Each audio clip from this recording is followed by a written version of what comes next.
Yeah, let's wait for another 2 minutes, and we start by 8:35. 8:35 my time. I don't know what the time is for the others.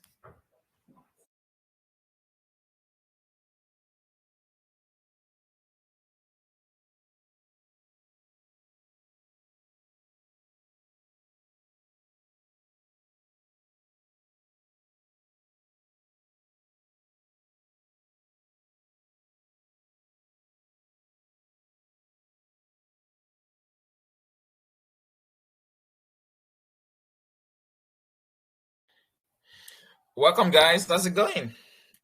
What's good? What's good? What's good?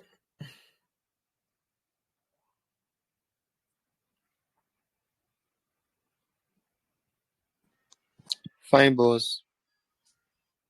Oh yeah, cool. I'm just so if you have a question, I'll let who can do that now. Afolabi, just whatever question you see on the chat as we keep going, just throw it into the house.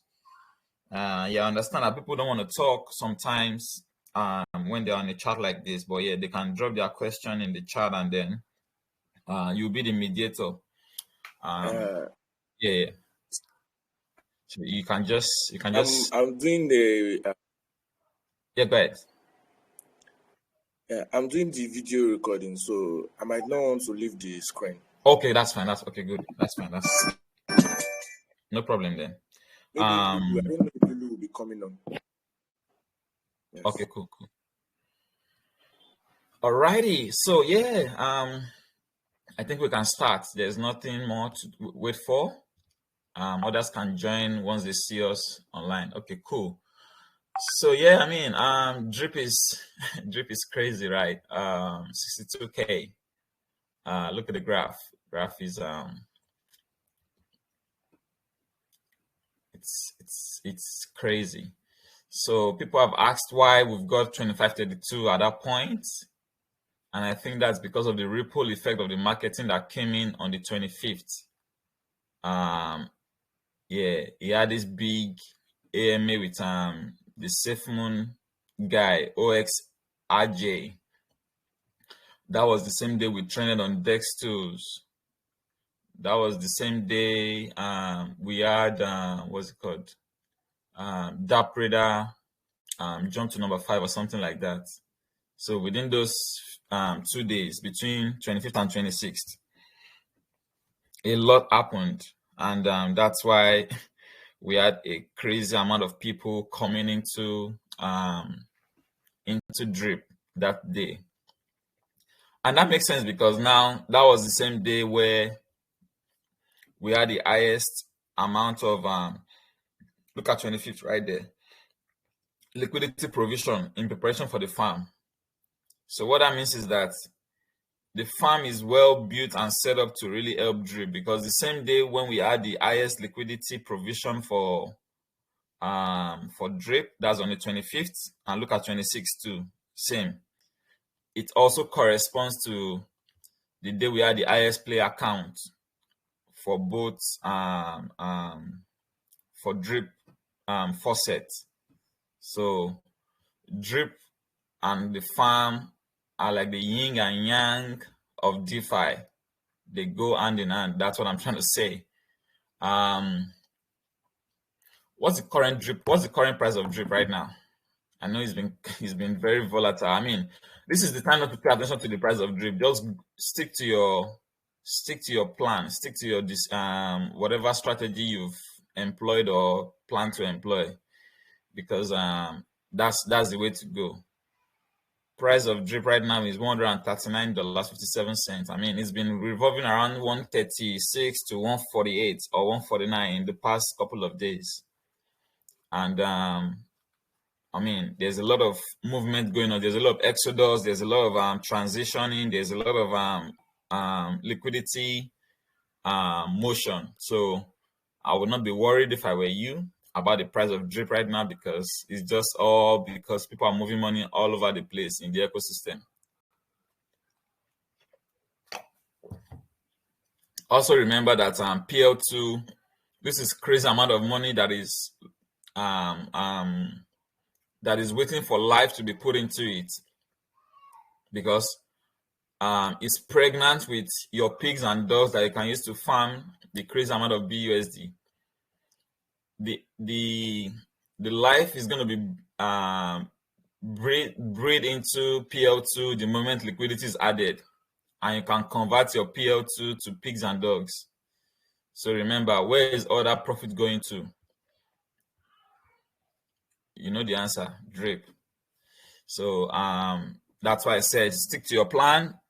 Don't fret because of the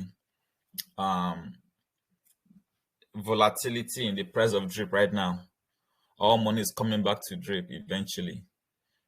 Is it going to come before the farm? I don't know, because before now, the liquidity in this pool was about 27 million. The last time I checked, 26 million, 27 million. But in the past couple of days, it has really grown to almost 31.58. Mind you, this is half of what is locked up in drip right now. And this is that almost 10%? Yes. That's 11.4% of the total supply of drip at the moment. So I have to be very, very careful. No, sorry, not careful. Just note that that's a monstrous amount of drip locked up in the form of LPs. So better days ahead. Sorry guys, give me 1 minute.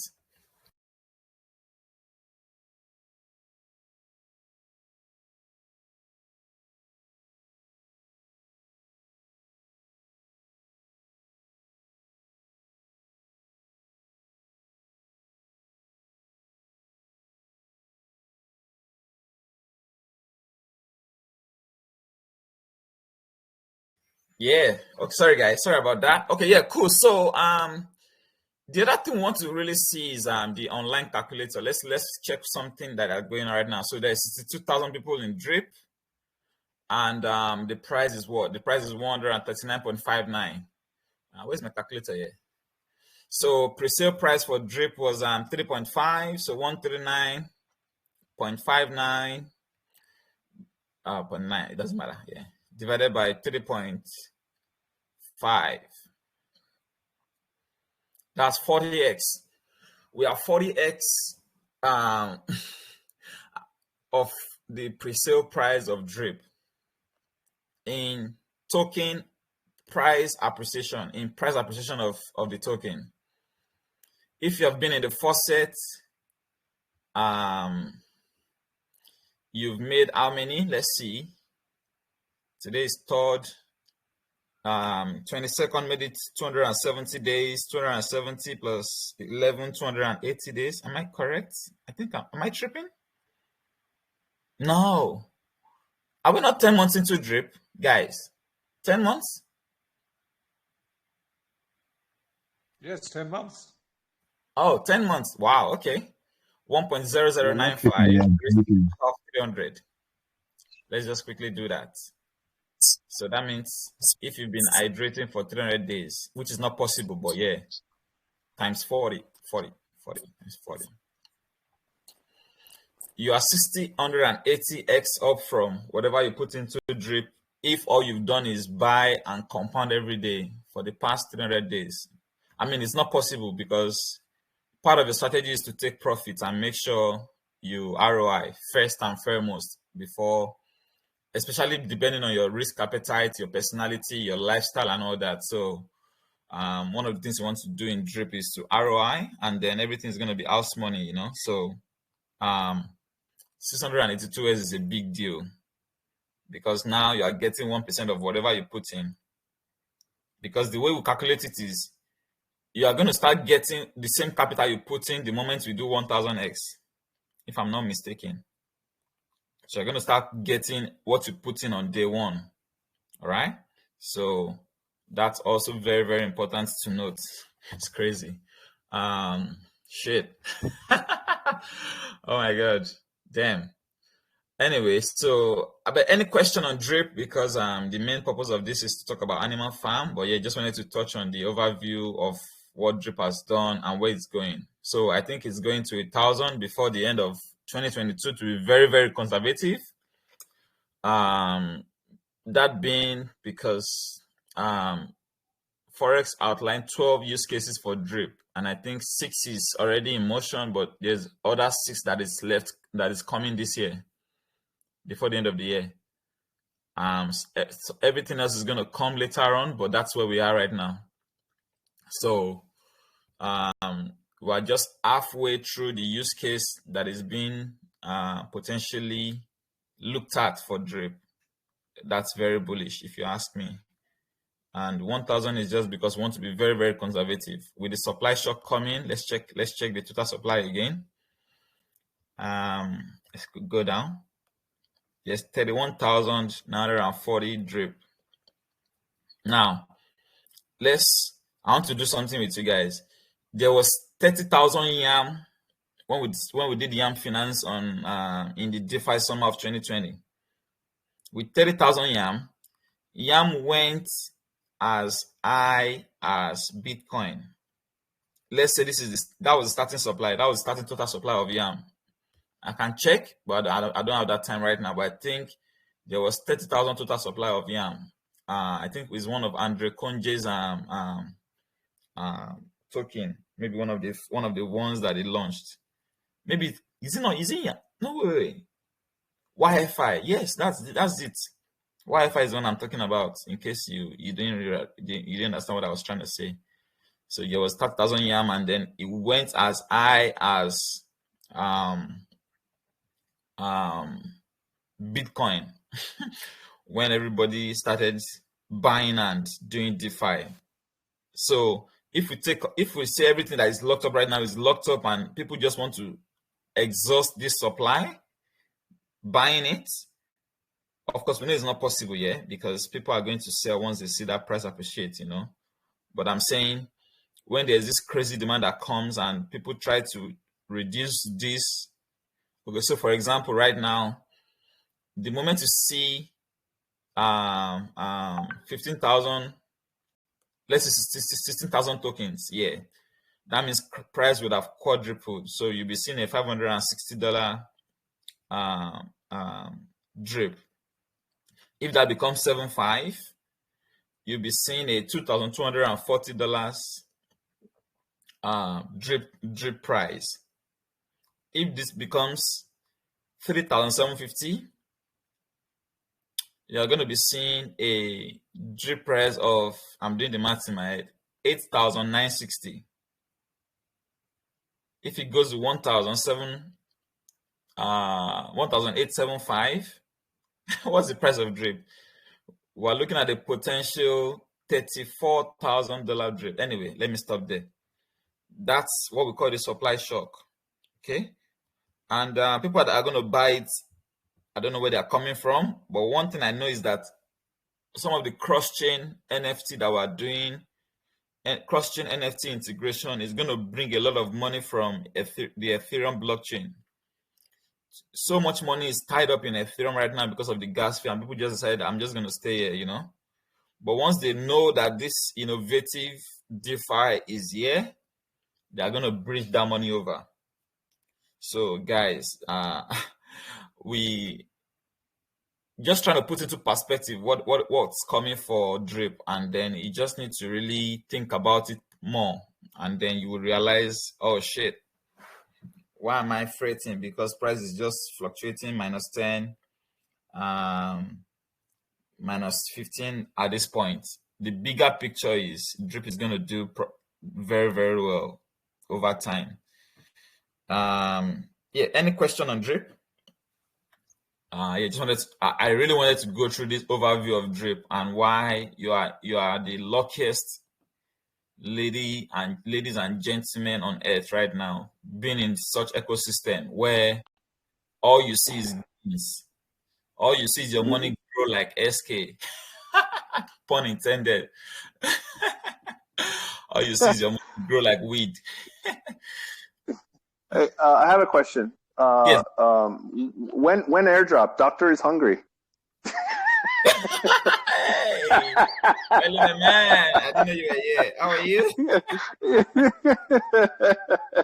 Sorry, Polly. I'll be quiet now. I'll let you do your presentation, bro. It's okay.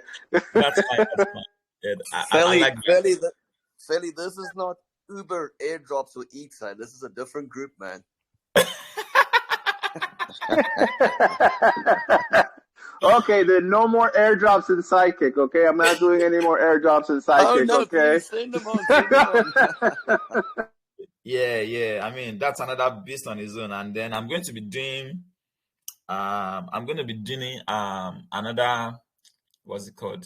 AME on Sidekick later on, maybe after we are done with Animal Farm, because Animal Farm is just too close to be talking about SK right now.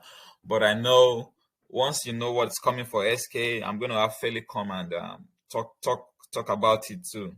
You know that you are in for a ride. It's crazy. Anyway, so do you have any question on Drip? Because I want to move on to Animal Farm right now. Hey, Foley, Leo here. How you doing? Can you hear me? Hey, I'm good. Hey, Leo, what's up? How's it going? Yeah, good, mate. Been taking a bit of time out, but back into it. Pretty excited about what's going to go on tonight. So yeah, going to strap myself in and see what we can do there. So Awesome. yeah, but I just wanted to say about Drip, because we're 10 months in now. I think look, as we click over for the 1 year anniversary, I think that's really where we're going to see that the branding around Drip, we can really sell this as sustainable. That this has been proven over an entire year. And it's been reliable, paying out 1%. Over that full 365 days. So it's going to be more confidence, I think, because of that, because of the sustainability has been proven, and so it's going to encourage more big whales to get in. So I'm quite optimistic as well. I think we'll see the available supply keep sort of ratcheting down, and obviously naturally we just get that price keeping buoyant, just rising and rising. I like your idea around $1,000 drip by the end of the year. I think maybe potentially though we'll see that well before December.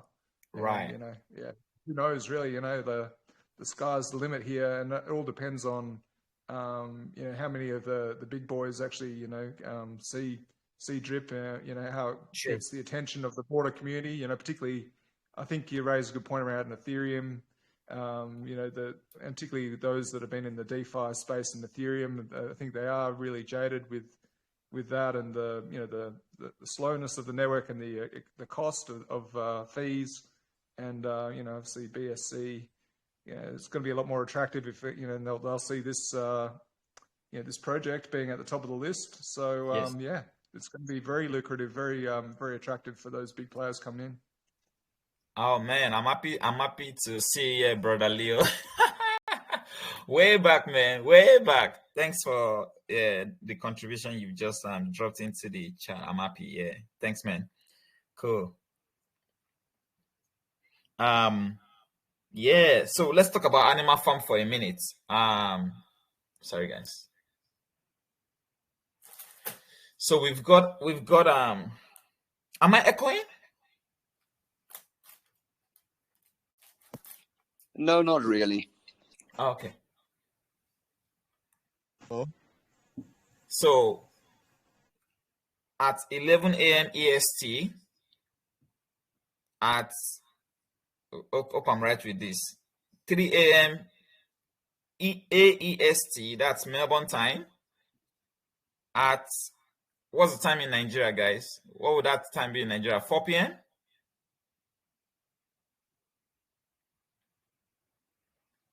5 p.m. 5 I think it's p.m. 5 p.m.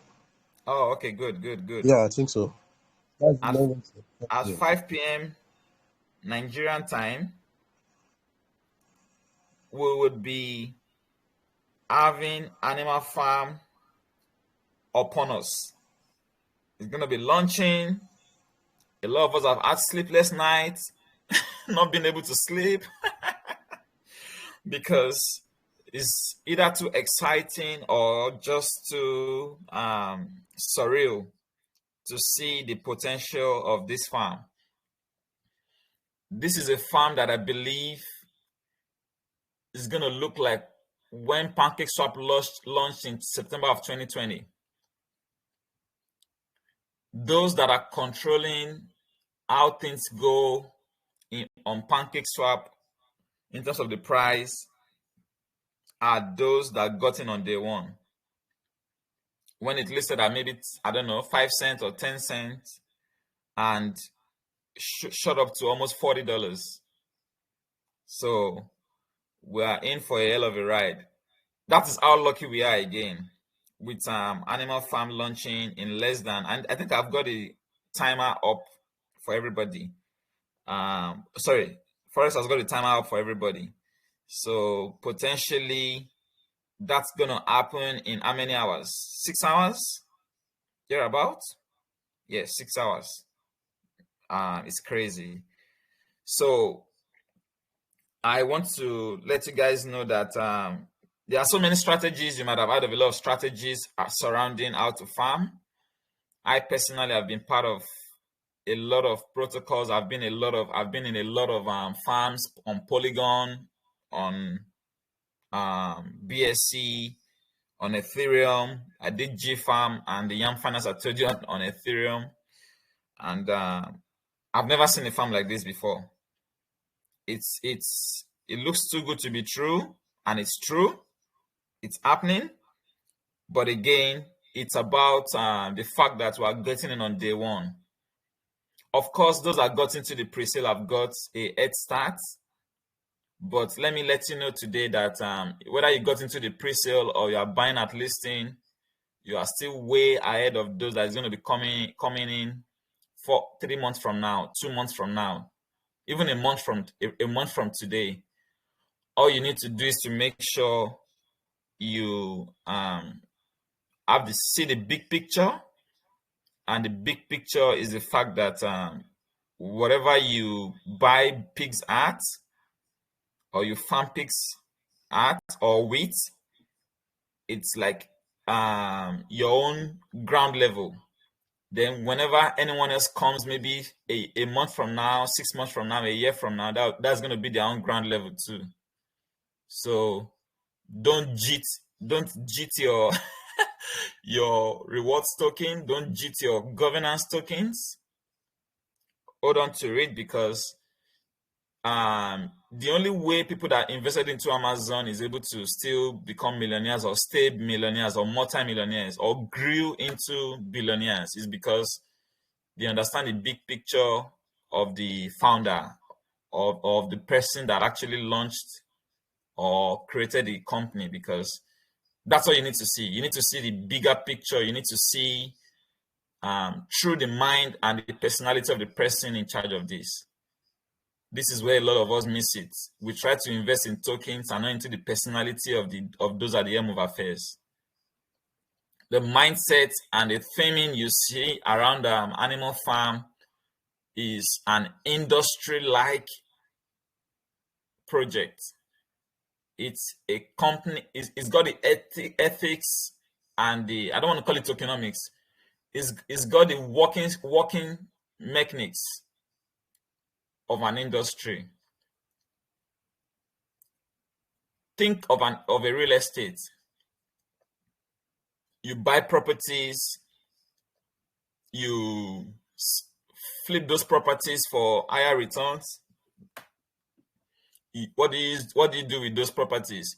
You take it to the bank, you leverage those properties to get huge loans from banks and build a bigger, or get a bigger structure, or get a bigger hectare of land or landed property.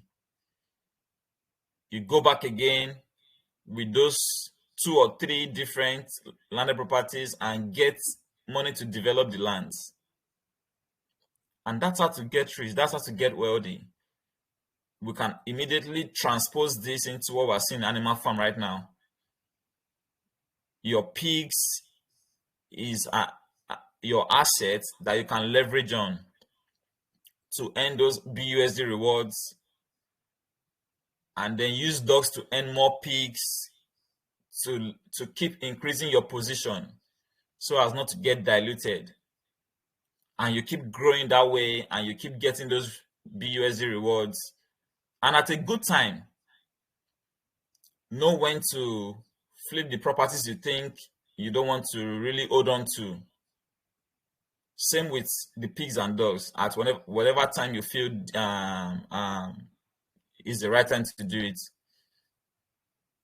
One thing is sure, if you try to, because there's no ceiling right now, there's no boundary condition for what the price we're going to see for pigs and dogs. Why? We don't even know the listing price, and we don't also know where it's going. I started to see where Rev is going in terms of price because we saw the listing price and we saw the behavioral response of those that are trying to get in. So that's also going to be the same for pigs and dogs, but even better, because now the farm is not ending. But for Rev, we knew that the closer we get to the end of the farm, we know where the price was going. But for pigs and dogs, no ceiling, because hedge funds are going to look at pigs and dogs and decide, oh shit, I should be bringing my money into this, So just a bit of an overview of how to really see what you've gotten yourself into. It's huge, it's big. It's just about being able to run with the vision that has been set for it. So I've been rambling for a while now. Any questions before we go into the strategies? Yo. We got to make money out here, man. I don't even know why you got to tell them, man. If y'all don't want to make money, get off the chat right now. If you don't make money, get off the chat right now. All right? Easy. Let me tell you something right now. A lot of people are thinking like, let me tell you, I know big whales out here. They're moving large capital in order to be the fattest pigs in that pig pen. They say, pigs get slaughtered, but you ain't gonna get slaughtered in this pig pen. Now, I don't know, guys. To be honest, I'm just trolling. But for real, like, look, I'm gonna give you guys a testimony. Florian, this man, he told me about drip. He literally held my hand. He took my hand, took me to the lake to drink the water, and all I did was I took a little bit of water and I wasn't hydrated. And I ran out of water. Now, Florian is out here, got a mountain. He's got a lake, an avalanche out here of water. You know what I mean? So I'm not making that mistake again. This time he's taking me to the farm and he's saying, get some dogs and get some pigs. And I'm telling you, I'm bringing a convoy. I'm bringing that Canadian convoy to pick up all these pigs and dogs and take it home with me. Because if you can find a farm that's going to give you BUSD rewards at the end of the farm, man, come haul at your boy, man. Pancake swap is done. We ain't flipping pancakes no more, man. We out here having bacon and eggs. Bacon and eggs, baby. You know what I mean? What have you been smoking easy? Right. I'm not smoking anything, man. I'm just keeping it real, man. I'm just keeping it real. I'm kidding. I'm kidding. I know you're yeah. That's just how you gotta tell them, man. You like Florian, forget about all these, we ain't gonna be professional. Look, guys, look. Bitcoin is at 36, 38 right now. There's people liquidating themselves. Solana's getting rugged for millions of dollars. CryptoPunks is on fire. NFTs are going out of control. A lot of people are losing money. But look at Drip. Right. Like, that shit is just like look, that's all I gotta tell you, man. You want to be holding assets that have deep liquidity, and you are incentivized for being a long-term holder. That's all. That's the name of the game, really. Forget all the fluff bullshit, all the hype talk. You are being incentivized for playing the long game, and that's really where generational wealth comes from. And that's all I can add. I don't want to talk too much. Thanks so much, Izzy. I mean, Izzy is an OG when it comes to crypto. Like, he knows the in and outs of crypto, but he literally did not see um, um, what drip is gonna do. But yeah, now he sees it, and yeah, I mean, you can already tell. So that's what we need. Passive income is underrated. That's the truth. Because with passive income, then you can start to think of generational wealth. People are yet to really connect the dots between passive income and generational wealth. Why? Because it's just like you had a leak, and a drop of water was left flowing for the next 20 years. What do you think is going to happen? You're going to see an ocean at the end of the day. An ocean, like literally. So that's how we, if you're able to see that passive income is really what gives you generational wealth, that is what we are in for here. And let me quickly give you guys this trick. The trick with the drip ecosystem is be as big as possible in the faucet as you are going to be in the animal farm. That's the trick. Why? They are both passive income generation vehicles, but by doing so, you've diversified your risk. I'm not telling you otherwise. Like, there's nowhere else to diversify into, to be quite honest with you. I've tried to tell myself to buy the dip of BTC or Ethereum or Solana for the past 6 months. But that motherfucker just getting deeper. I'm like, what the fuck is happening here? I'm not gonna be throwing my money into a lake. No, it's not happening. So diversifying in the ecosystem that is paying you is the best strategy I can think of. I mean, you don't change a winning formula, do you? You know what I mean? Like, you don't change a winning formula. If it's winning, stay in there. There's no point trying to chase Panda Inu, Elon, Doge, Floby, Babyzilla. You don't need all those shit. Like, Shiba Inu. yeah, I mean, you don't need anything right now. There's so much to diversify. No, but hey. Yeah, go ahead. Hey, but hold on a minute. Like, this is the thing, though. Like, you know, we know what the game plan is. The reason I'm also super bullish on drip, like, this is how I'm thinking about it. I'm thinking about it like I'm continuing to grow my pool so that I have enough BUSD rewards. But eventually, you have what they call an overflow of capital, or where your animal farm bags is going to like start to overflow and like overtake your whole investment portfolio. We all have an investment portfolio. So you can take that money and buy dips on certain things that your friends or your girlfriends or whoever retard is shilling on Twitter that you want to kind of get a little bit of exposure to, make that money and then put it back in the animal farm or just continue to go on. You know what I mean? You have that flexibility. That's also the most important thing. Right. I just wanted to add that in there. You have that flexibility because you're getting that BUSD reward. You know what I mean? Just be careful with the bridges and all that, but you are getting that BUSD reward. But at the same time, it's like you also have to look at it like this. If you invested in Amazon and you just kept buying more Amazon and more Amazon, I mean, the dividends now is ridiculous because you're not just investing on like because you're getting the BUSD reward. That investment is also going into the treasury that's being used to continue to develop the brand.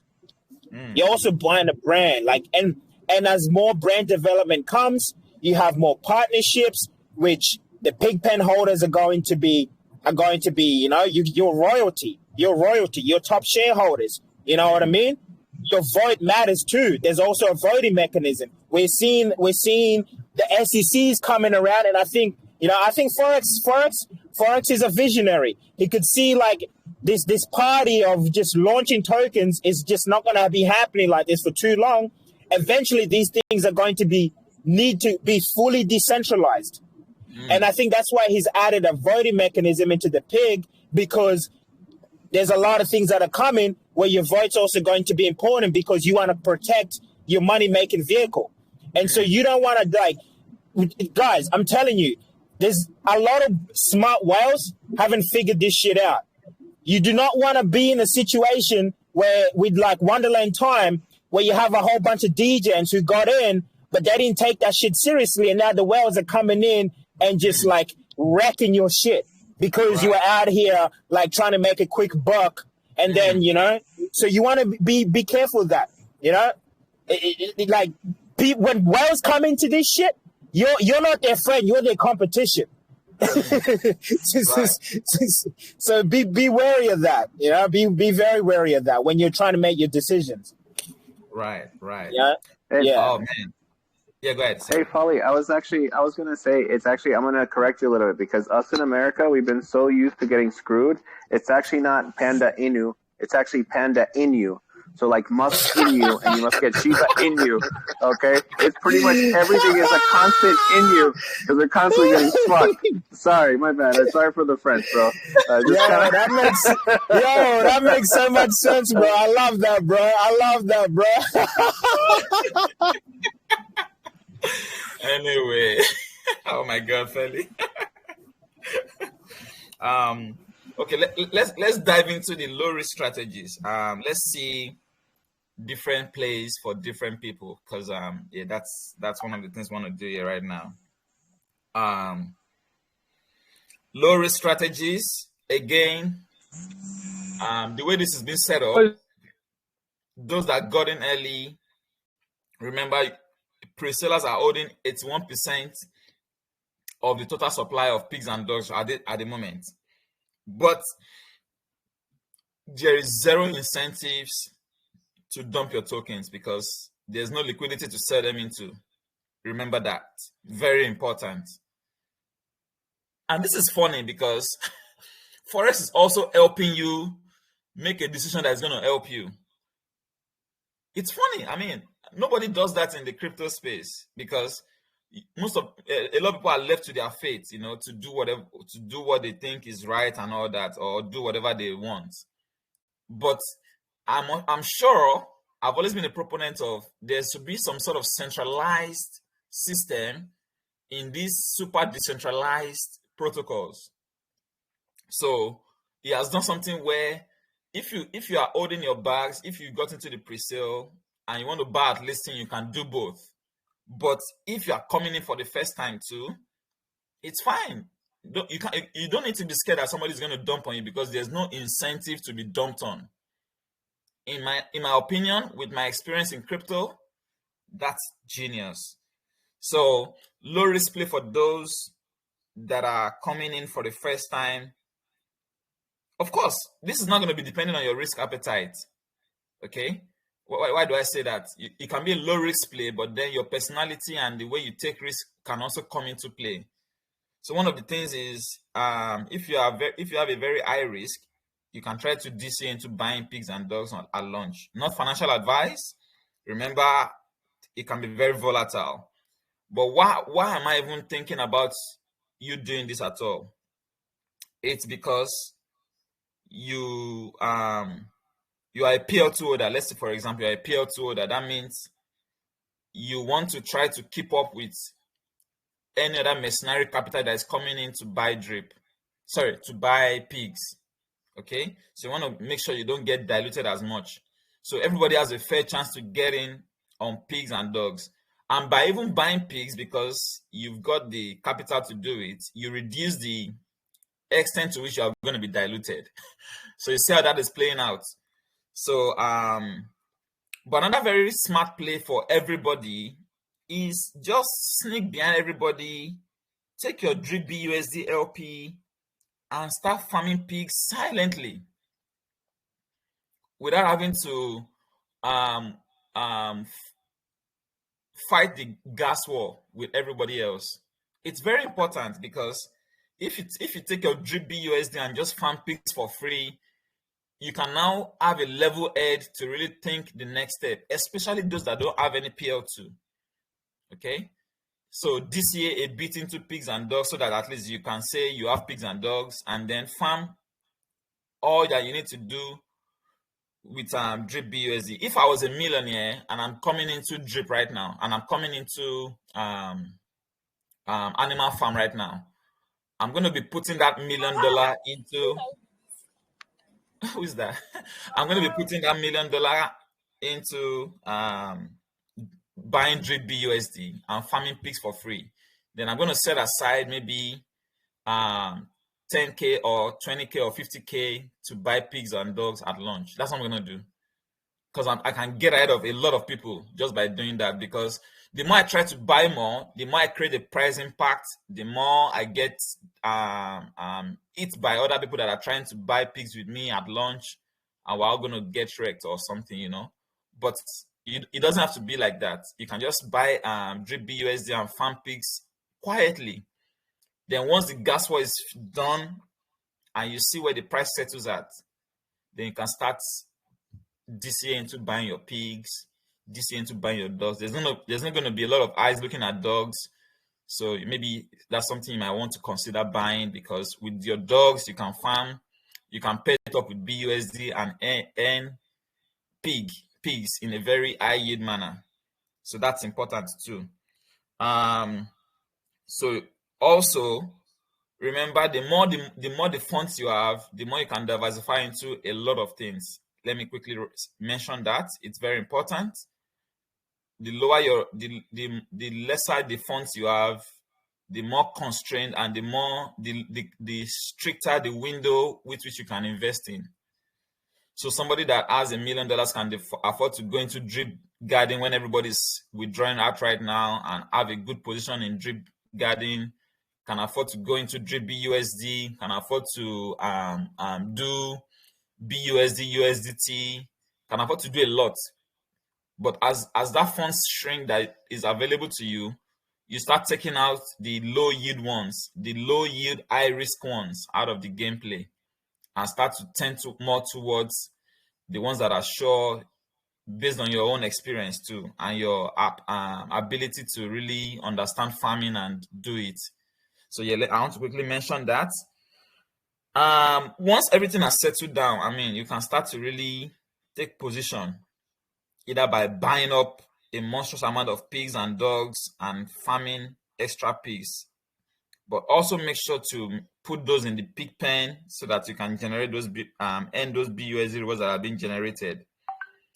So yeah, another place, if you have PL2, put in pigs, put in dogs. I'm just summarizing now. Put in pigs, put in drugs, have some drip BUSD on the side, and BUSD in the pigs pen, and sit down safe in the dogs staking pool. You know why? Because you are just waiting for the gas war to end. Then when the gas war has ended, take some dogs and the BUSD you earn from the pig pen, pair them together to start earning those high yield pigs. Generate more pigs so that you can put it in the pig pen to earn even more rewards in BUSD. Hope that makes sense for anybody listening. So the other one is, if you don't have any PL2 at all, there's something you can do.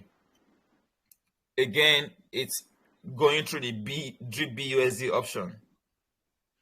The drip BUSD option is another thing you can do. Let me show some of these farms really. Okay, I also need some. Let me show you guys this. So this came out. Let me make a point of this right now.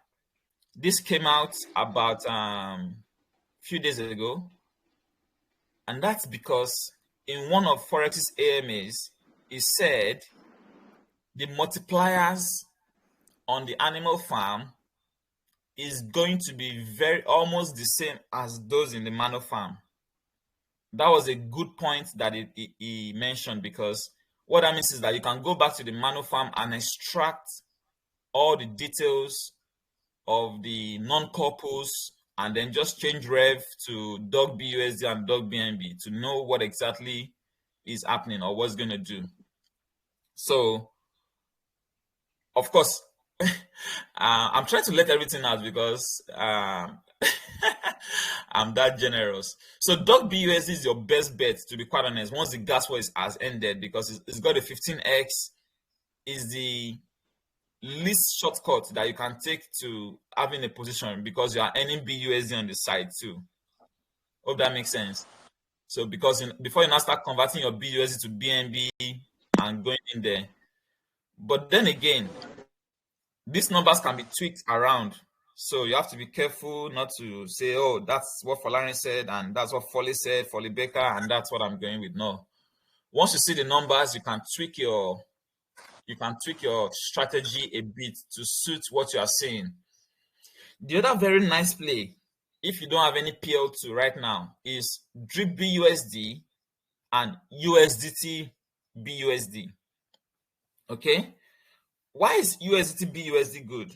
It's also low risk because it's got a 6x multiplier. That means it's more than half what you would earn in Drip BUSD. Okay?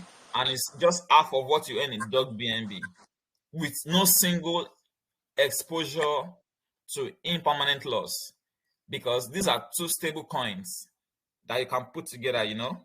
So you can have your Drip BUSD that has maybe would have 1% deposit fee, not sure, but USDT BUSD, whatever deposit fee, I think if you get in early enough, you would be able to offset the deposit fee in 12 hours. If you get in early enough, that's one strategy that you should know. Because if you get in early enough, your first APY for a day might be 10%. If it starts at 3,650, am I right? Or maybe more. No, sorry, 36,500. So, but we know it's not going to stay that for like that for a long time. The average we saw some of these USDT BUSD stay for was 1,000%, and that was 30%. So that means even if you wait for a whole day, you'll be able to offset maybe half of your deposit fee, even if you get in later and stay there for the whole day. It's about excuse me. It's about averaging what you see in your APY for the end of the day. So that's another option. You can, whatever dog you now earn, you can put it in the single asset staking or pay it up with BUSD. So you see what is happening now. You got into two low risk pairs, Drip BUSD and USDT BUSD. And then you are earning dogs in one and you are earning pigs in one. The one you are earning pigs in, put the pigs in the pig pen. Then the USDT BUSD where you are earning dogs, you paired up with extra BUSD to now put it into the dog BUSD pool and start earning what? Pigs. And then you can put both pigs into the pig pen. Can you guys see the strategy right around there? And you can keep doing that for the cost of the farm. That way, you are going to be ahead of a lot of people. Why? Because your Drip BUSD will keep appreciating over 6 months' time. With our guesstimate of or prediction of $1,000 drip, and then you also have your USDT BUSD earning you free dogs that you can now use to get a position in the pigs, because you can now pay that dogs with BUSD to earn pigs. Okay, whew. This is getting interesting. Yo, Florian, I got a quick question. Is there going to be a deposit fee for the dogs, any of the dogs pools or farms? No deposit fee at all. That's sure. The one that I'm not sure of is the Drip BUSD, because there's a 1% deposit fee in the Mano farm. So we're not sure if we're going to have the same for the animal farm too. But you should expect that there might be a 1% on Drip BUSD, but everything else is going to be 4%, and then the pools will be 6%, something like that. Between 4 and 6%, so an average of 5% on every other pool. But nothing on dogs, nothing on dog BNB, and nothing on dog BUSD. Okay, so all the pools are going to have a small fee, but just not the farms. All the pools is going to have between an average of 5% deposit fee, yes. Because 4 in the farm, 6 in the pools. So yeah, average of 5. But dogs. What about dogs? Would dogs have are dogs going to have a fee in the pool? No. Or no? No. Okay. No. Oh shit. No feed the dogs too. Yeah. No. That's dangerous. But so remember, all you PL2 people who, if you want to dump, go ahead, my friend. Go ahead. You know, and if you by the way, to be honest, like if you want to DCA in, you want people to dump. If you want to DCA into dogs, who cares? You want people to dump. Who cares if some whale comes in and they want to like pump that and dump it. Yo, who cares if you want people to dump because you're paying like no deposit fee in like less than a week. Wherever entry you get into, the price is gonna settle down. Like, look, guys, I like for example, I didn't really get into the Mainer farm because like I was doing too much degen shit, and I wasn't listening to Florian. But he would not relent. He just kept coming in and be like, "Yo, this shit is this is the home ticket. This is the home ticket." And then eventually we looked into this. I told some of the homies like, "Yo, this shit looks good." A few homies got in and they're like, "Yo, this thing is just keeps going."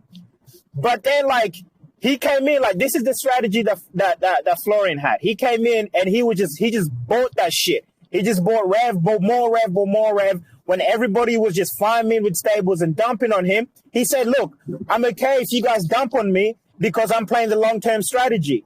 Right. And now, looking back into it, I came in quite conservatively. I came in with stables, got hit with that 4% fee, like like I'm paying inflation out here when I should have just gone in with rev and I would have had way more rev to finish off with, and now but now I'm not making that mistake again. You know what I mean? So I'm not making that mistake. I'm going in hard. Long and hard. That's it. That's all I can tell you. I'm going in long and hard. That's it. Right. Oh my God. So yeah, like don't give yourself too much anxiety. But hey, when you were talking, I did actually pick something up that was quite interesting. Buying drip might actually be a good way to get in, without having to deal with the Black Friday rush and shit. You've seen that shit when everybody's freaking grabbing, fighting for Xboxes and shit. You don't want to deal with that shit. So maybe buying drip is just having your shit, ordering your shit online on Amazon and just having that shit delivered to you. And then you can go to Walmart and pick up the pigs and dogs once all the hype is down and all the crazy people have gone. You know what I mean? That could also be a good strategy, depending on your anxiety level. Some people like that adrenaline rush of gas wars, so you get a little kick. You get a little adrenaline rush. So yeah, it depending on your anxiety level, always take care of your mental health. That's the most important. Right. Yeah. Thanks. Anyway, that's I just want to add my little 2 cents. Yeah. So people have been asking, what should I buy? Should I buy pigs? Should I buy dogs? Yeah, that's a bit. Those are kind of wait and see decisions, to be quite honest, because we're all speculating that pigs is gonna appreciate more than dogs, but there's a lot of people right now that would want to smartly go buy dogs, and that might quickly outweigh those that are trying to buy pigs from lunch. You see that flip right there?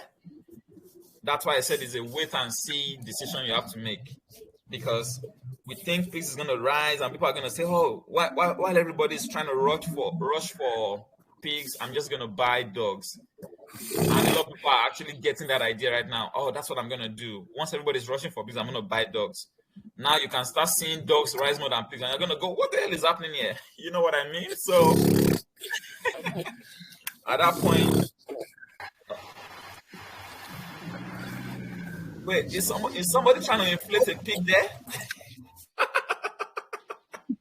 Sorry, man. I got the Omicron virus out here, bro. Sorry, my guys. I'm hot, man. I was actually. Hey, it's poetic, though. It's poetic. That you should be bullish on that. That I'm just hot mic and making pig sounds in chat, and when I'm just trying to get rid of some Omicron virus. That's all. But you get it. You know what I mean? Corona is over, guys. We're going to the moon. We're going to guys. In terms of visionary, because you know me, I'm a hopium guy, to be honest. In terms of visionary, if eventually the animal farm gets deep liquidity, which I know it will, why would you want to trade on Pancake Swap? Why would you want to trade on Pancake Swap? Think about that. You know what I mean? because like the key I think that Forex is coming off the pancake swap. Who's that? Is the Reaper coming in? Sounds like a Reaper is creeping in through the door.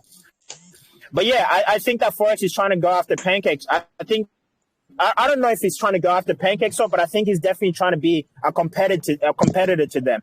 And I think it's about time, guys. Like, if you really think about it, you know, it's not that hard to just make a DEX. And if the TVL goes crazy, yo, you now own a share in a DEX that has deep liquidity where people want to trade because they're going to be getting better rates. You know what I mean? Also think about that as a long-term play. There's a lot of things that you can do with having deep liquidity. But also just look at the way Forex is just set up everything. You know, he's done the audit. He's just the guys. The pre-sale was genius. You know, the pre-sale was genius. I haven't seen many pre-sales. You know, I haven't seen many pre-sales. And to be honest, if I look back into it, everybody was out here making Shiba dog, blah, blah, blah. We were aping into all these things, trying to find a 10,000X. When, like, if we just went on to his first project, even though at the beginning there was a lot of bullshit that was happening, eventually he showed that, you know, the code reigns supreme. Code and consistency reigns supreme. And yeah, that's the game plan. That's the game plan. But man, I'm kind of pissed off not getting enough drip though to get into the pool though. That actually, I wasn't thinking about that strategy in terms of just trying to accumulate more. That's a great strategy. I like that. Yeah. So the other thing right now is you guys have got okay. Let me talk a bit about what you said about overtaking pancake swap. He's got a clear roadmap to do that. And it's not even anything that has to do with the farm at this point. He's going to integrate it into the farm, but it's not with the farm right now. So he's trying to really, because what PancakeSwap just did was clone Uniswap, yeah? That's what they did. And they got this, they came at the right time when everybody was trying to rush away from the gas fee on Ethereum. Oh, somebody's feedback. Sorry, can you? Sorry, let me mute. Oh, is it you? No, it's someone else. Okay, yeah, thanks. So the clear roadmap that is got for PancakeSwap is the fact that it's going to just expand the custom DEX that we have right now for Drip. It's going to expand that one. It's going to have stop loss, trade, buy limit, sell limit, take profit,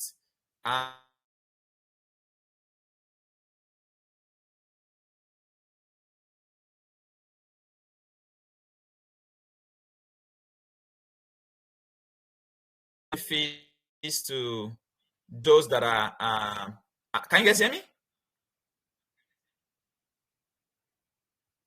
Oh, just yeah, now we can.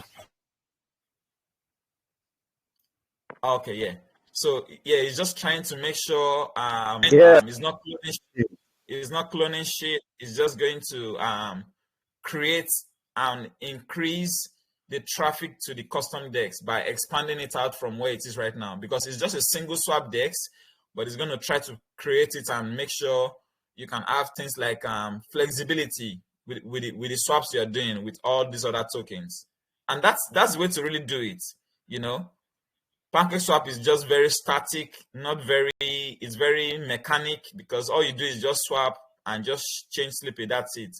Imagine you being able to set buy limits or sell limits or set orders on a DEX, and it's got the brain cell and the resources to do it at this point. Anyway, that's just to touch on how to really overtake PancakeSwap. It's not even a difficult thing at all. And with this lending protocol that he has in mind, shit. Anyway, so yeah, back to what we're talking about. Wait a minute. I forgot about the lending protocol, but not just the lending protocol. The fact that you don't have a stake in PancakeSwap, but you have a stake in this. Exactly. You're having an opportunity to get in on the ground floor on this, but nobody has a stake in PancakeSwap. You know what I mean? You know, that's also another thing, because if we have to go back to the ethos of decentralization, right? And we know that Pancake Swap is in bed with BSC, and we love Binance. You know, we love CZ and all that. But we need to. The community actually has to have stake in the pool that they're trading in. So it's not just the big guys getting fatter. We need to get fat as well. We got wives who want Gucci bags as well. You know what I mean? It's not just them. We need Birkin bags for our wifeys as well. You know what I mean? Yeah. All the fees from Pancake Swap goes to the developers. That's exactly. Think about that, man. These guys are just 4 or 5 guys, you know, copied Uniswap, and they're just getting rich, and you know, we out here just fighting for crumbs. Right. You know what I mean? That's also another part.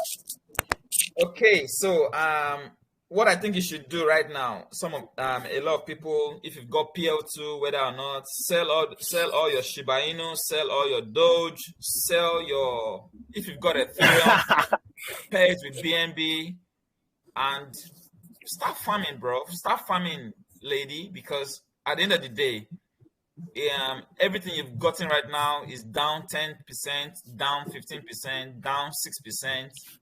But you have the opportunity to just take it onto the farm and just earn pigs. A governance token for free. Are you crazy? You know what I mean? So please, I don't want to be out here hearing that you are still holding onto your Solana, hoping, I'm praying to God, I'm fasting, that it's gonna pump. Bro, it's not gonna pump. It's not gonna pump, lady.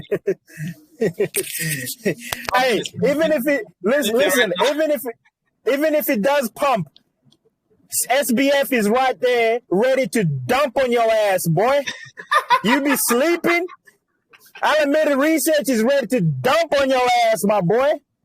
You know how many VCs cannot wait to dump on you on a lot of these protocols? Like, so even if you might get a 10x, and then SBF would dump it 90% overnight, and you'd be crying. You told your girlfriend you were a millionaire one day, the next day you're picking it up in a Toyota Prius. You know what I mean? Like, she's gonna be confused. So be playing long term, man.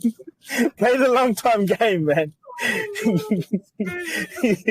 So yeah, I mean, I'm not even joking when I said I think it's time to do 2 things. If you've not got that kind of altcoin on the farm, get the ones that are on the farm. Ethereum, BNB, you're lucky, just pay them and start earning pigs for free or dogs for free, and then use that to get your position in and get your position in to earn pigs. If you've got BNB, good for you. If you've got stables because you've been scared of the market, pay your USDT with BUSD. Forex is not going to rock pool. Like, it's even giving us the power. So it's making VCs out here right now. It's making you a venture capitalist all by yourself. The empowerment is just crazy because it's telling you this is a multi-billion-dollar DEX. This is a multi-billion-dollar ecosystem, and you have the liberty and the freedom to take position. That's all it's saying. So you'd be crazy not to really take advantage of this. Anyway, so make sure you pay those your USDT with BUSD and earn a 6x multiplier on your dogs, and then put that in the pay that with BUSD to earn pigs. Easy play.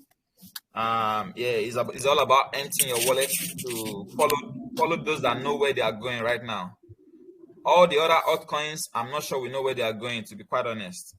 But one thing is sure, everybody in the drip ecosystem are in profit right now. Everybody, every single person. So look at the YouTuber that he had the call with earlier today. He's just been in drip for a week, and he said his life has changed in a week. I'm telling you, it's crazy. This guy's a safe moon guy, and he's telling you that he got into drip in a week and his life has changed in a week. Like, wait. Did you say his life has changed or his wife? Or both? Both. No, I'm joking. His life.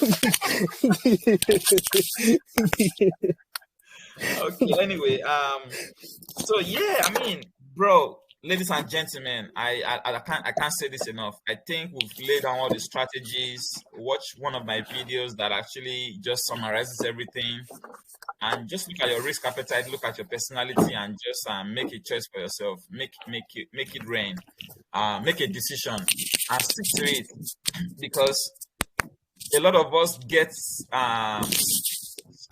swapped around with everybody else's strategy, and then we lose ourselves in the same manner. So please don't lose yourself. Just feel easy. Can you mute, please? Sorry, bro. Sorry. Yeah, that's okay. So yeah, I would expect that 6 months from now, you should have turned your 100K to almost 400K. No bullshit. You finished? Oh, I'm rounding up here. I'm just having to No, ask- not you, bro. Sorry, I'm supposed to be muted. Sorry, bro. Sorry. Yeah, that's fine. Yeah. So I mean, yeah, that's what I would say. So guys, if you have any question, any comments, contributions, yeah, let's powwow for a bit before we end this.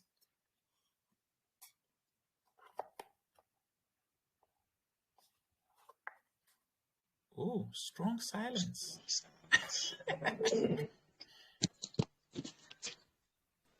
Wait a minute. Why you want? Sorry, guys. You guys got to ask some question. How can there be that many people in this chat and nobody's speaking? What's wrong with y'all? This is not a library. I have a question. Yeah, go ahead. Hello. Yeah, go ahead. Thank you for this. Thank you. Yeah. My question is: must we spare our pigs and dogs 50-50? Can we do something like 60-40 or 70-30? Do you get my question? Yes, I get your question. Yes. So the protocol has been designed to give you 50% pigs and 50% dogs. Okay.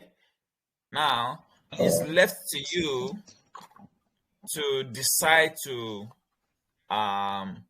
sell part of your dogs and then buy more pigs. Up to you. But I would personally recommend, they are both equally important, because one is an end in itself, getting pigs, while the other one is a means to an end. And the one that is a means to an end will continue to be a means to an end to get to the position you want, which is the pigs. So the point I'm trying to make is, you already have pigs, yeah?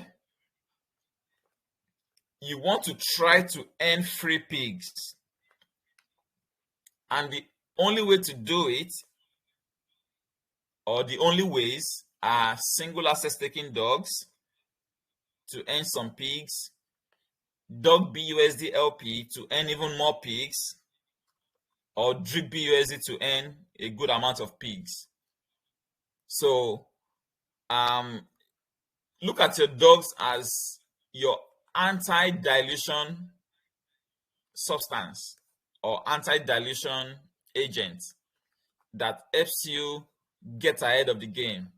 Because if all you do is sit down in the pig pen and try to earn BUSD, your what's that word now? Your inertia, the momentum with which you earn BUSD is going to decrease over the years. Why? Because people are earning dogs on one end, or bought dogs, and now they are getting free pigs that they can put in. That's why somebody that's getting something for free will always be ahead of those that are trying to buy it, because your purchasing power is going to run out. But someone else that is just getting it and earning it for free is just going to keep earning for as long as they want. So think about that too. Then it also comes to the fine line, the fine details of knowing when to stop earning pigs and dogs, earning pigs from your dog BUSD and just outrightly buying pigs. Say, for example, pigs does a 50% retrace. That's the right time to quickly unpair your dogs and go buy pigs at that point, So yeah, those fine details also comes in. But at the end of the day, it's all about, if you want to keep it simple, put your pigs in your pig's pen, put your dogs in single access staking. When the war is done, look for BUSD or take the BUSD from the pig pen, pair with the dogs you have in the single access staking, taking it out little by little to earn more pigs. So yeah, that's what I would recommend. Not financial advice though. Okay, that's fine. That's fine. I've gotten that. Thank you so much. But my second question is, pigs in the pig pen. Can I unstake them later? Is it possible? To do what? Is it possible to unstake pigs in the pig pen? Yes. So they've got something they call. We've got a stake lockup. So I think it's 4 hours. I'm not sure. So I think for every time you deposit into the pig pen, you get a staking lockup of 4 hours. So what that means is that you have to wait for 4 hours before you can. But I'm sure that's going to happen at launch. But I'm not sure if it's going to keep refreshing anytime you drop in more pigs into the pig pen. And why that is very important, the staking lockup and the harvest lockup, is because people try to bring in what we call mercenary capital. Let me explain a bit. Mercenary capital is money you borrow from a place like Cove and all these lending protocol, Venus or wherever, and then maybe you borrow $2 million or $20 million, then you bring it to a farm like this, and then you earn crazy amount of pigs, crazy amount of dogs, and in the same block, you sell the pigs and dogs, and then you repay back the $2 million or $20 million you borrowed. By doing that, you screw everyone else that is staked or trying to buy pigs outrightly. So that's why the staking lockup and the harvest lockup is done in such a way that you are unable to pay back the loan in that same block. Hope that makes sense. So everybody that is earning or investing rewards, there's going to be a standstill for 4 hours. So you get liquidated and you have to lose all your tokens that you used in putting down as collateral to do that borrowing. I mean, if you do DeFi well enough, you understand some of this. They call it a flash loan. So harvest lockup is a way to. Sorry, say that again. Attack, right? Flash loan. The flash loan attack, right? Yeah, flash loan attack. Yes, flash loan attack. So it's a way. Staking lockup and harvest lockup is a security measure to avoid all that happening, and I think I like it. But what is even more bullish right now is the fact that there's a 3% tax on selling pigs, but there's no tax on buying pigs. So what that means is that even if the those that have got a good position in PL2 in the pre-sale wants to dump their tokens, they're going to be dropping 30% of their bags, and that can go a long way to pay those that stayed loyal to the cause and keep their pigs in the pig pen while generating that high yield BUSD dividend over the course of the. And it also makes sure you perpetually earn BUSD rewards, because that sell tax is going to be there for as long as possible. So that means there's always going to be rewards to be shared by everyone else. That deserved to be there and made us 2 days late to the day of launch. And I think it's worth it, if you ask me, because I was thinking of it too, that how can we make sure those rewards keep coming in every now and then? When he said that, I'm like, yes, that's it. That's one way to really guarantee that is being sustained. So yeah, those 2 days delay was well worth it.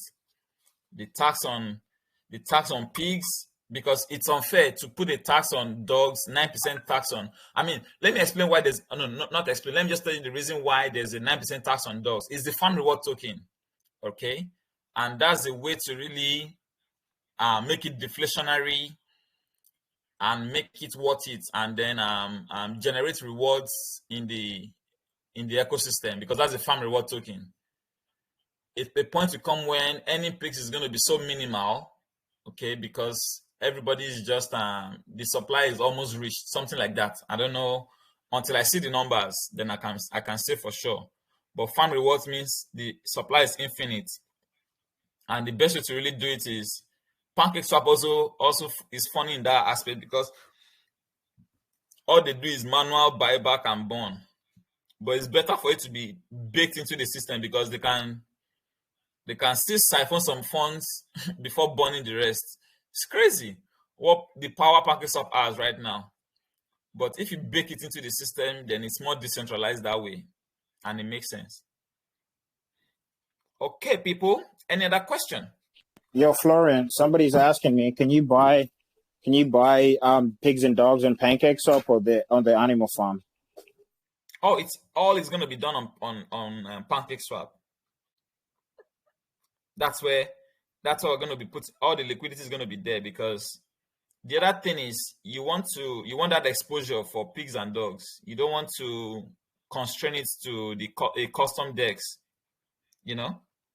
but it has enough security and sustainability mechanism, and still get that exposure.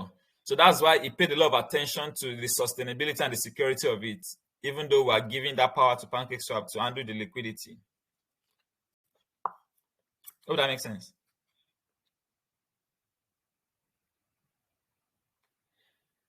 Okay. Any other question?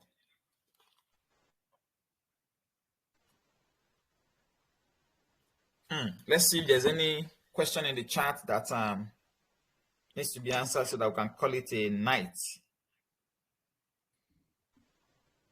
Will there be any protection against sniping? Oh, that's a good question. Of course, yes. So, it's been said that the truth is that right now we have an anti-bot measures, and if you try to get around the anti-bot measures, Forex has said you are going to get wrecked. I don't know how that is possible, how he's going to bake that into the system, but because somebody was still able to get behind the anti-bot measures for the rev, I think that got him a bit angry. So you can be sure that it's going to beef up that side of things to make sure there's an anti-bot or anti-sniper measures for pigs and dogs. Good question. I don't know if anybody asked him, but I think when it was the last one of the statements I saw of him is him answering that kind of question. So yeah, I think he's going to have an anti-bot measure baked into his system. Cool. Any other questions? Can you hear me? Yeah. It's low, but maybe if you want to increase your volume. Is this better? Okay, yeah, go ahead. We'll manage. Can you comment on what the best advice? I mean, how do we get into, for those who couldn't get into the pre-sale, how do we get into buying? So you said to do, say, pairing, say BUSD, USDT. Is that now or when the farm launches? Oh, of course, you can do it right now. Let me show you. So I'm going to PancakeSwap. It's my screen. Yes. So you go to liquidity. Then you say add liquidity. At the top here, you put USDT. At the bottom here, you put BUSD.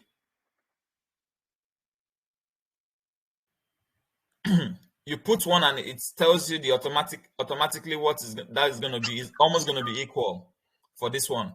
Then you're going to have a button that says, let me do this. Let me see if it's going to, oh, I've got insufficient USDT. So yeah, it's not going to work for me. But yeah, so you have equal USDT and BUSD, and then you can just provide liquidity that way. Then once Animal Farm launches, the system is just going to pick it up. So once you come to farms, so everything is done, every non-core pool, all the pools can be done on PancakeSwap, except Drip BUSD, which you can use Drip Liberation for to avoid the 10% tax. But everything else can be done on PancakeSwap. So once you've done that, if you come to this USDT BUSD, it's going to pick up the number of LPs you created on PancakeSwap because it's the same wallet. As far as your wallet is connected, you're going to see it there. Then you can just take it and start earning dogs. Got it? Yeah. Thanks. Cool. Yeah. So yeah, you can start providing your liquidity for any pair you feel fit. So this is going to have a 6x. It's going to have a 6x, and they are both stable pairs. Forgo your deposit fee and start earning dogs for life. Yeah, that's something that I'll also be doing as part of my strategy. So as a big shareholder of the PL2 right now, maybe I'm going to finish with that. I mean, not lay down all my strategy, but 90% of my strategy. My strategy is I've got a lot of PL2, a lot. When I say a lot, so you know it's a lot. Then I'm going to be putting it in the pig pen, the pigs. Once I convert it to pigs and dogs, then I'm going to be putting the dogs in the single asset staking pool. Then what I'm going to do is I'm going to take my BUSD and break it into USDT, BUSD to start earning dogs. Okay. Then another of the BUSD, I'm going to be waiting on the sideline for price to correct or do whatever they like. I might not even try to buy any extra. Let me see how I feel. But just for the fun of it, for gigs and shizzles, I might just buy 10,000. Buy some pigs and dogs just to say, okay, I have participated in the gas war fee, but not really something that I'm really looking forward to. I might also change my mind, okay? Because you also want to contribute to making sure not everybody gets what they would want to get from launch, all right? Because if everybody stays back and don't buy, then some people can really go along and get all the old picks from the liquidity. So mind you, we're fighting for 90% of the remaining supply in liquidity. So price can shoot up from whatever listing price to almost do a 40x in 24 hours. No bullshit. There's someone that's going to be buying pigs, both living things and non-living things.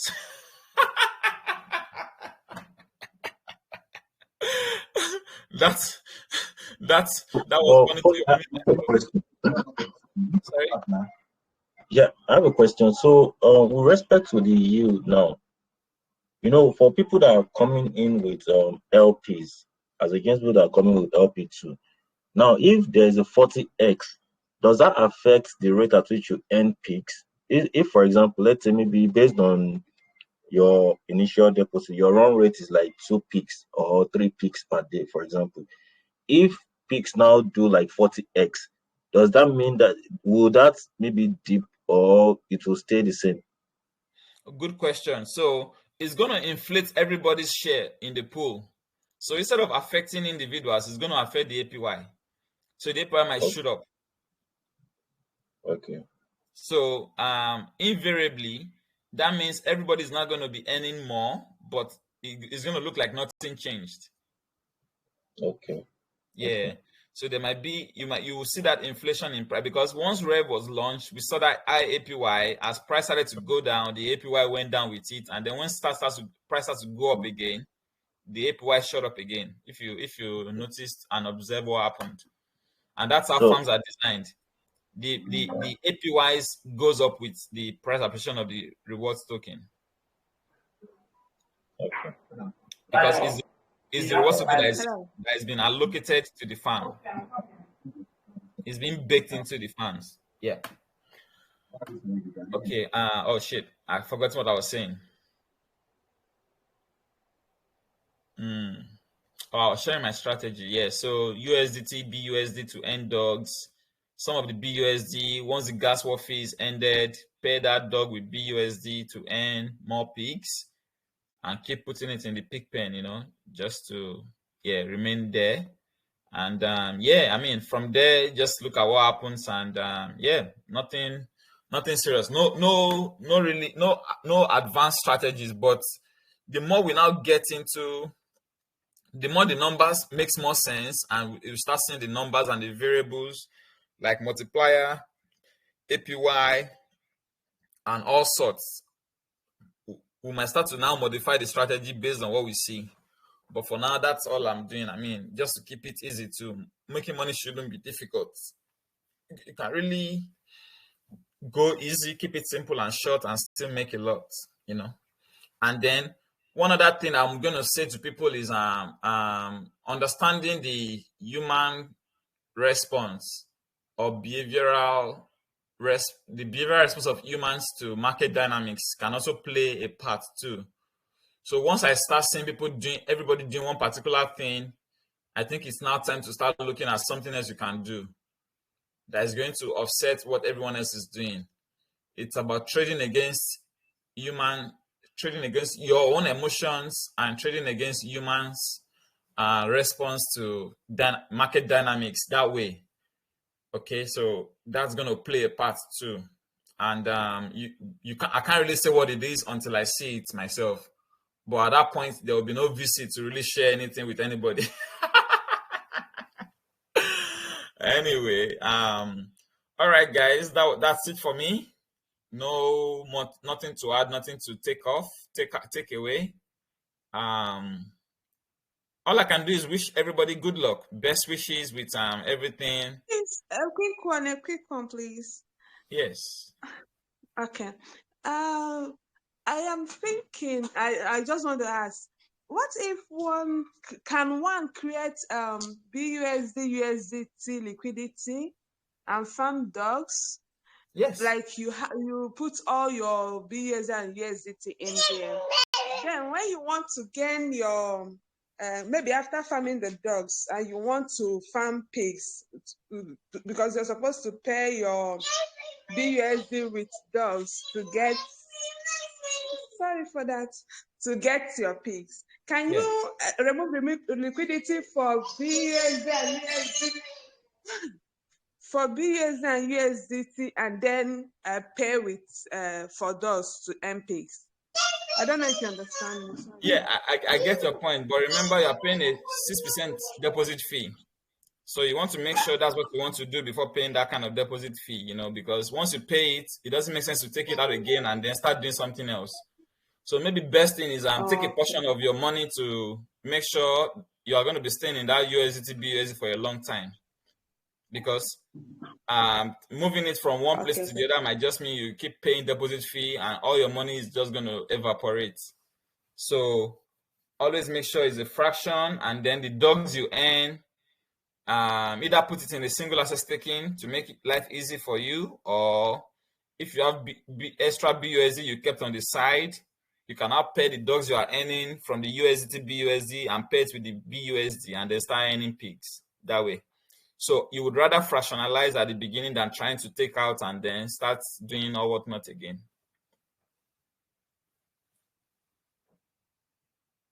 Hope that makes sense.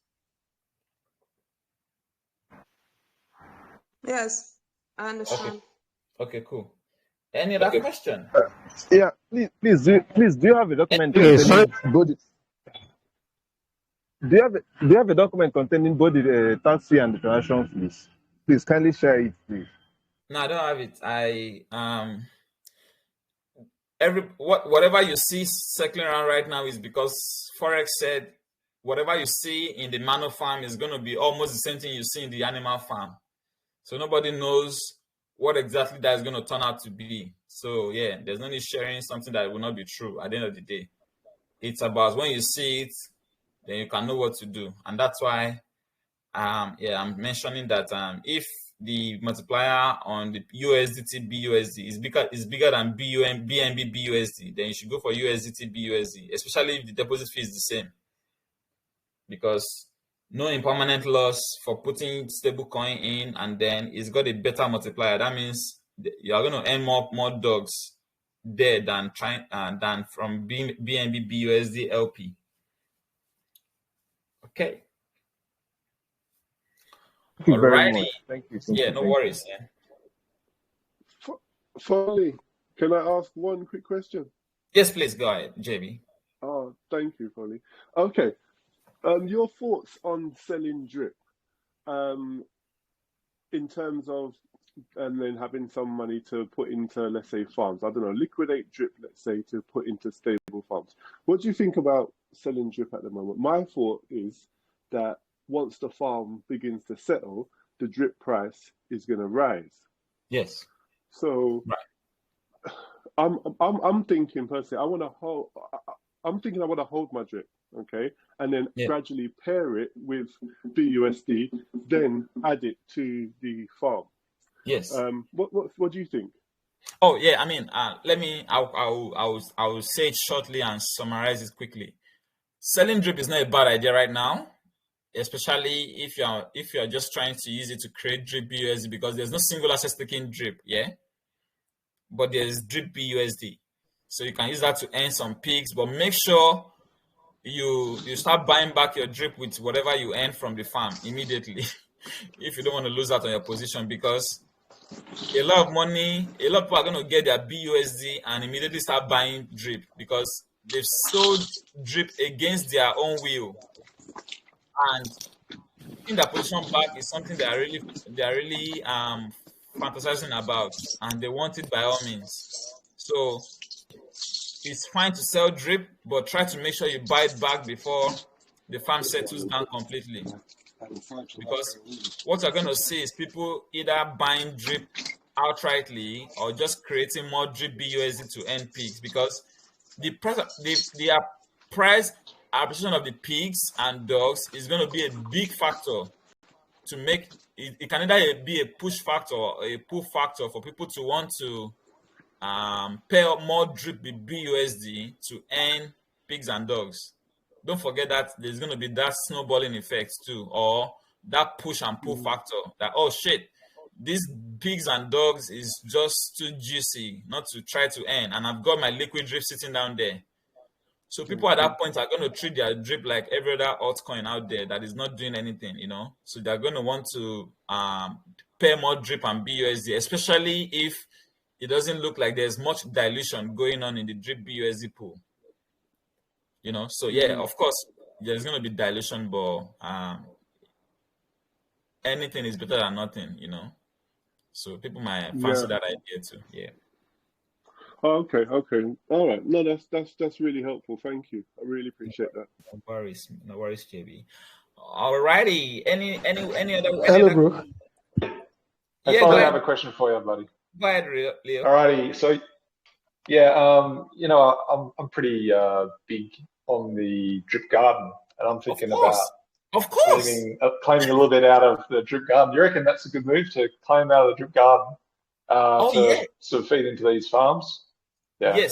Yes, Leo. I mean, just that I didn't mention it, I've been claiming out of the garden for the past 10 days because that's all free money for me right now. Like free, when I say free, and it has been part of my strategy where the plan was to get in with a little LP and compound all the way into just before the animal farm launch, so that I can have that free money coming out of the drip garden and using it to farm more pigs. Because of course the game is going to keep going on, but a lot of people actually FOMO'd in, and that's what I was saying when I said if people start doing something, then you do the opposite. When people started FOMOing back into the drip garden, like, oh, okay, maybe I might just take some of this money, so that I have another free drip BUSD to get into the farm, if that makes sense. So if that continues, I'm just going to keep getting it out,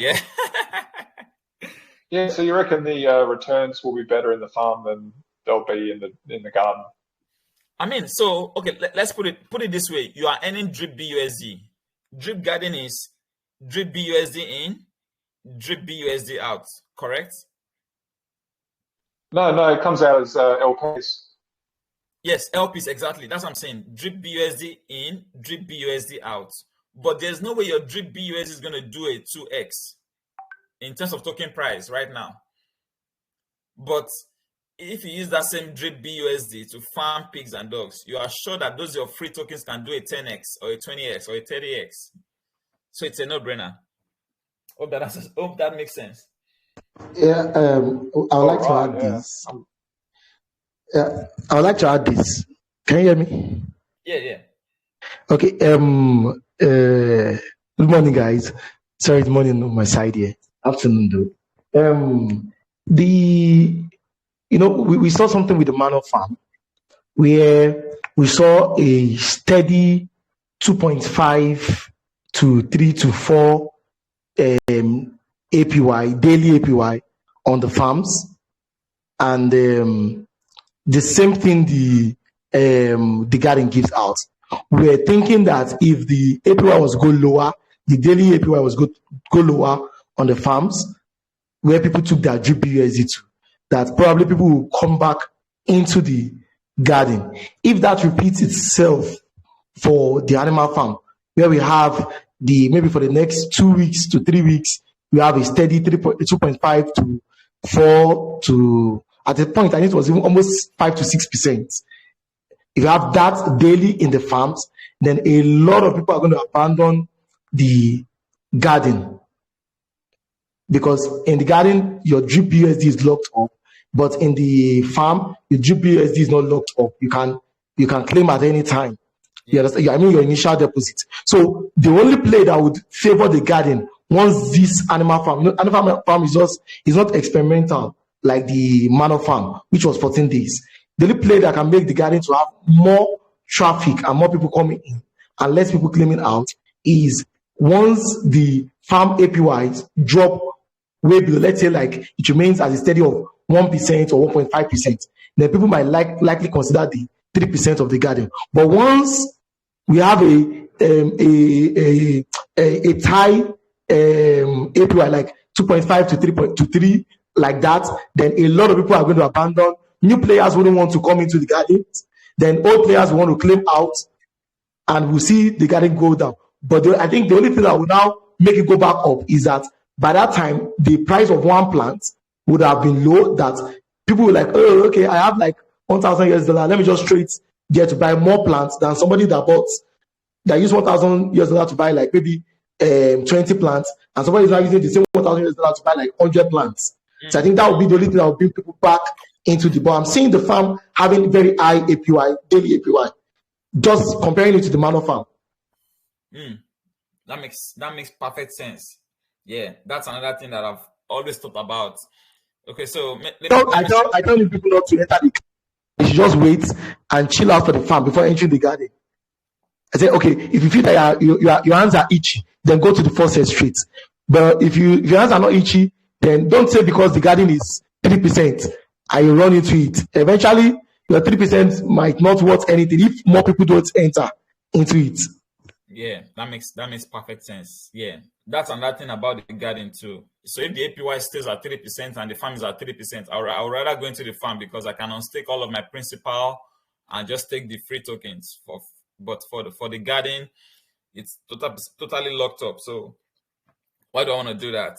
So that's why, and that was one of the strategies I saw with the Manor Farm too. That's where I got ahead of a lot of people in PL2, because when everybody was putting 5,000 LPs in the drip garden, I put in just 700 because I now can compound my way close to whatever you guys, people that got in heavy into the drip garden.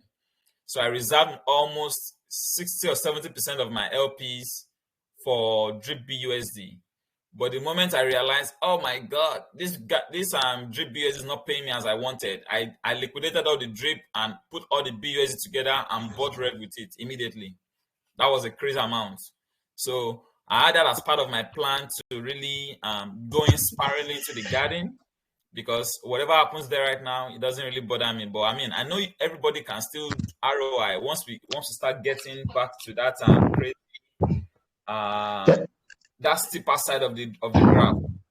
But Falami, I want to ask. I want to share a strategy, and I think my strategy really changed after listening to Forest Shark AMA yesterday. That's as regards the pig and the dog tokens, where he said that those that are entering in now at listing will be getting. When he did his own calculation, he said if everybody was to sell their Rev token, even though the price was 240 at the price of snapshots, if everybody was to sell their Rev token with the liquidity on ground, everybody would have had a equal $4 worth of Rev. And he said the listing price would be around that figure. It didn't say up to that figure, but it might be higher, a bit higher. Let's say like something like $10. But I think it's now said that the advantage for those that enter the pre-sale and use Rev to enter will be that they will have a large quantity of the supply, of the initial supply. So I think, but I don't know if this is true. I think what will happen is that, let's say I had 20 PL2 tokens. Now, rather than me having 12 dog and 12 pig as I expect, and that the price will still be at 240, I might likely have 120 or 1,002 dog and 1,002 this, and the price will still be very low, maybe at $10. But even if that is not the case, since he said that those that will be entering into the at listing, buying at listing, will be at more advantage, and he was even advising those that had already entered the pre-sale at one time or the other to also try to accumulate as much as they can at listing. I know he was just trying to create a FOMO, but my main concern happened to be the pig tokens, which he added another extra information that, unlike the normal conventional thing that we do, that once you create, in other farm, once you put in your LPs, your LPs are not locked. You can take out your LPs, but your harvest, whatever you've harvested or gotten out, you cannot take it out until maybe next 4 hours. I said that is going to apply to all dogs, all LPs that farm dog tokens. But I was more particular about the pig in the pen house. He said that when everybody is waiting for 30 minutes after the farm launch to get their rewards, those in pen house will instantly start getting their BUSD reward out immediately. But he added extra thing that once you stake your pig into the pen house, there is a lock-up period of that pig, not the BUSD you'll be getting as reward. So that's to avoid those that want to do a flash loan, that will go and borrow against pig on Pancake Swap, then bring it to take out a lot of BUSD, then run away. You understand now? So with that little information, I feel that the price of pig would go high. As even those that don't know anything or don't know about this information, once they just get their pig, it's either they sell, once they see that they will be selling below the normal listing price, they won't get the what they challenge it. They will either want to take it to the pig pen that has like, I think 20 or 25 million US dollars. Now, once everybody puts it inside the pig pen, the quantity of pig in circulation reduces drastically. And more people are trying to buy pig as at that time. So I feel pig rather than dog would have a higher shooting price if what is said, according to what I play out, goes the way. If more people take their pig and they don't want to sell, and he said for the governance, once voting wants to start, other tokens is that once voting wants to start, the quantity of the token, the governance token you have in your wallet determines how many votes you cast. But he said this time around, it is the quantity of that token that you have staked in the pen house that will determine your voting power. So once you put your pig in the pen house, you have to wait maybe like for the next 4 hours before you can even put it out after voting. So it reduces the amount of pigs in circulation.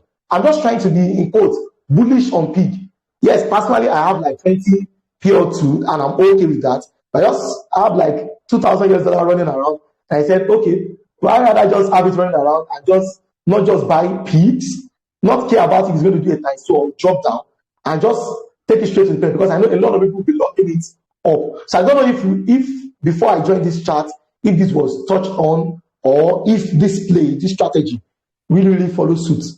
Yes, it was touched on, and that's why we said pigs can do a 40x, because there's zero incentive to dump, because there's no liquidity to even sell into in the first place. But yeah, I agree with you. Only 4 PS can mine it. Yeah. Unlike dog, that almost 20 something or 16 PS can mine dogs out. Mine dogs, yeah. Yeah, we touched on most of that. But I mean, it's good to always see somebody else seeing what we see, and that makes it extra bullish, because I can almost say that out of the 1% circulating in the hands of pre-sellers, you can see almost 75% staked right out of the gate, immediately in the pig pen once it launches. So that means all that's going to be locked up for 4 hours, and the price can do crazily. And that's why part of the strategy I shared was you can decide to buy pigs from launch without being too scared that it's going to do a rev, because people have nothing to even dump in the first place. There's not much liquidity to dump. But as it matures, maybe yes, a bit of a dump, but as those BUSD start coming and you're collecting it, you just say, let me just sit down here. There's no point leaving, because there's going to be almost 10x or 20x more BUSD in the peak pen that you saw in the safe house. And the safe house was juicy as at when it lasted. So this is even going to be more juicier. Yeah, thanks for that. That was well appreciated. Yeah, we've touched on that, but yeah, it's good to always concretize and someone else to see the light as we see it. Yes, my thinking changed too when he mentioned when I realized that some days ago, even before Forex I mentioned it. Alrighty, cool. Any other question? Any comments? Any question? Oh, we've done almost 2 hours. Wow. Yeah, go ahead. I think my own my own, maybe I don't know, it's a concern, and it's also a fear. Is I'm trying to actually picture how people coming with LPs would quickly, ROI, more like get value, compared to people that actually came in with LP2s. Because like, I don't know if you understand what I'm trying to say. I get the fact that they'll have a larger share of the pool at the very initial stage, and then people can also be able to buy. People can also buy dogs and pigs at launch. But now I'm not looking at it that holding period where people that came with LPs, normal LPs, will be waiting to earn pigs and dogs. I mean, wouldn't it have been a period where these other guys would have actually cashed out a lot while we are still waiting to earn pigs and dogs?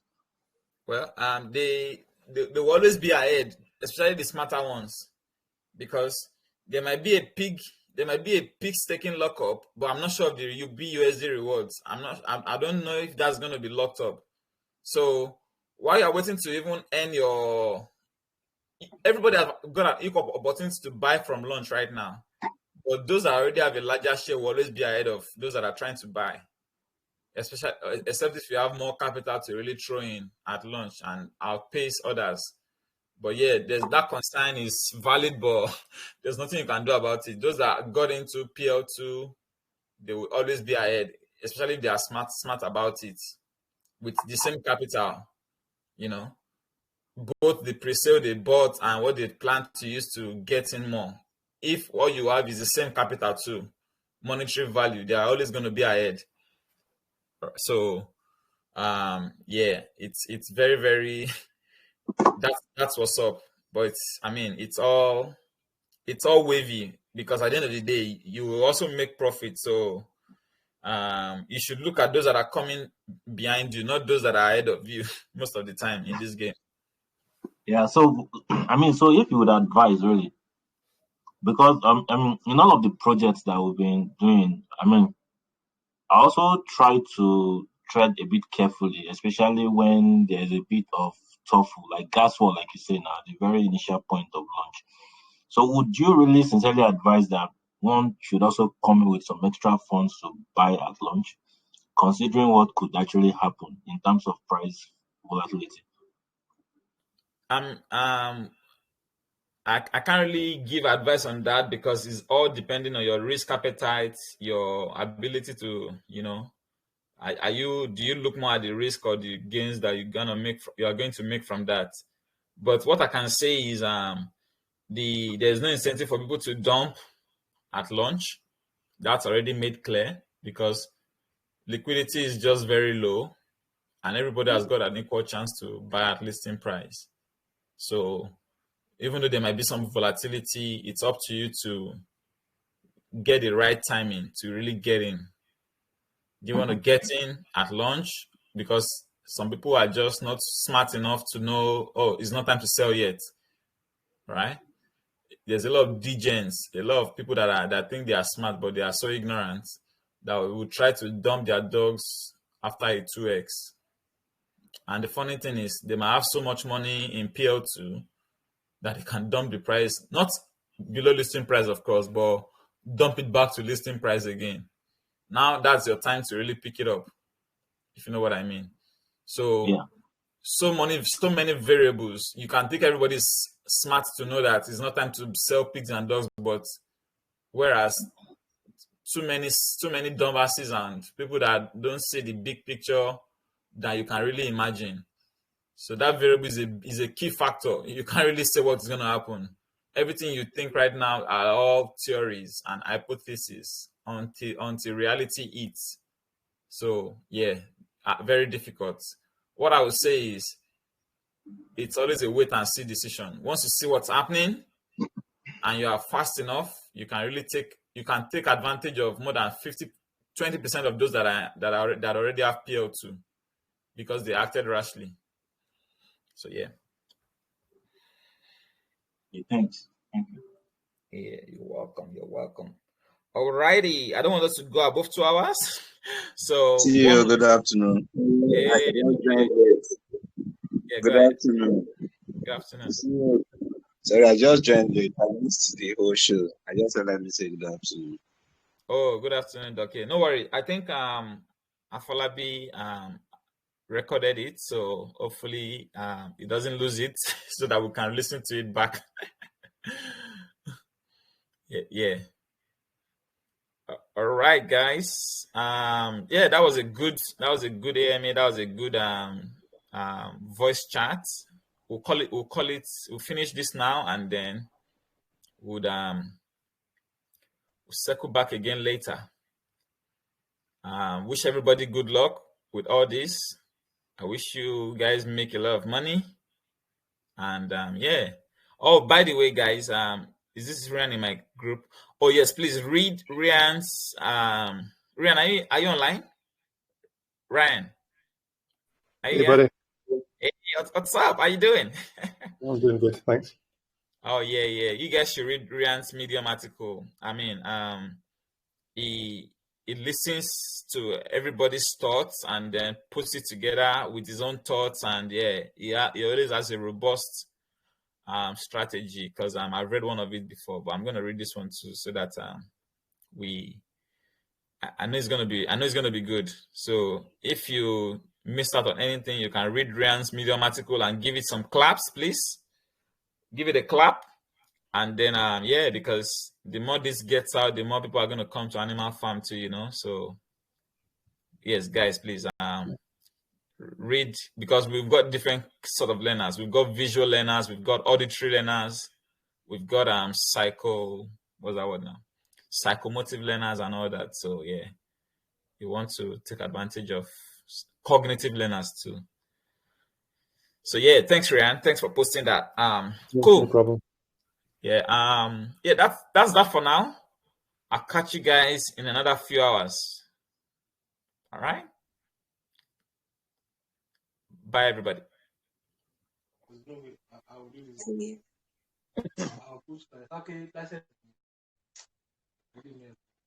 Best time on here.